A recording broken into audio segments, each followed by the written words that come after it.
समान नागरिक संहिता यानी कि यूसीसी यूनिफॉर्म सिविल कोड को लेकर हाल ही में प्रधानमंत्री नरेंद्र मोदी ने बयान दिया और उसके बाद सियासत गर्मा गई। दो धड़े बट गए, एक इसके पक्ष में, एक इसके एंटी।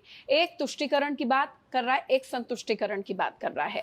लेकिन ये यूनिफॉर्म सिविल कोड क्या है जो 70 साल से कंट्रोवर्शियल टॉपिक है? आसान भाषा में आप समझिए कि क्यों प्रधानमंत्री Narendra Modi uniform civil code की बात कर रहे हैं। सबसे पहले आपको बता दें कि 2024 और 2019 का जो मैनिफेस्टो था उसमें बीजेपी ने अपने किए सभी वायदे पूरे किए, चाहे सीए हो, राम मंदिर डिस्प्यूट, आर्टिकल 370 या ट्रिपल तलाक का मसला हो। अब कौन सा मुद्दा रह गया था? मुद्दा रह गया था यूसीसी। 2024 से पहले ऐसा लग रहा है कि यूसीसी आना पूरी तरीके से तय है, जिस पर प्रधानमंत्री ने खुद बयान दे दिया और टीवी चैनल्स पर डिबेट शुरू हो गई। अब ये क्या है?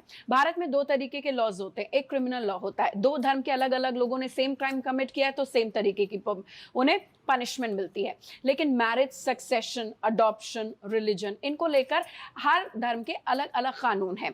प्रधानमंत्री नरेंद्र मोदी या यूसीसी ये कहता है कि आर्टिकल 44 संविधान का जो आर्टिकल 44 है उसमें यूनिफॉर्म सिविल कोड यानी कि वन नेशन वन लॉ होना चाहिए। अब ये पाकिस्तान, बांग्लादेश, अमेरिका जैसे कई नेशंस में अप्लाई हो चुका है, लेकिन भारत में 70 साल से कंट्रोवर्शियल टॉपिक रहा है। सिर्फ भारत में एक ऐसा एक राज्य है जिसका नाम है गोवा, जहां पर यूनिफॉर्म सिविल कोड अप्लाई हुआ है, जिसको विशेष राज्य का दर्जा देने की मांग की गई थी। तो गोवा में से अप्लाई किया गया, इंडिया में आना बाकी है। इसको लेकर दो धड़े हैं। एक यूनिफॉर्म सिविल कोड की वकालत कर रहा है और कह रहा है कि यूनिफॉर्म सिविल कोड अगर आता है तो यूनिफॉर्मिटी भर जाएगी और महिलाओं का उत्थान होगा, माइनॉरिटीज का अपलिफ्टमेंट होगा।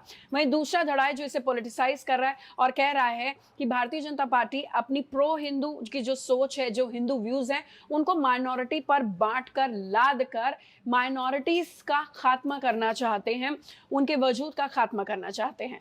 संविधान में सभी नागरिकों के लिए समान अधिकार का जिक्र जो है, तो भारतीय जनता पार्टी ने तय कर लिया है कि वो तुष्टीकरण और वोट बैंक की राजनीति के बजाय संतुष्टीकरण के रास्ते पर चलेगी। प्रधानमंत्री के बयान के बाद जाहिर तौर पर विपक्षी दलों में हलचल है। हालांकि ये साफ तौर पर बोला गया है कि यूनिफॉर्म सिविल कोड पर जो कानून बनेगा उसको लेकर जो तमाम दल हैं वो अपनी अलग अलग इस पर राय रख सकते हैं। यूनानिमस कंसेंट रहेगा, उसके बाद ही यूसीसी को लागू किया जाएगा। इसको समझने की जरूरत है। कोई भी चीज का विरोध करने से पहले उसको समझने की जरूरत है कि वन नेशन वन लॉ दरअसल होता क्या है।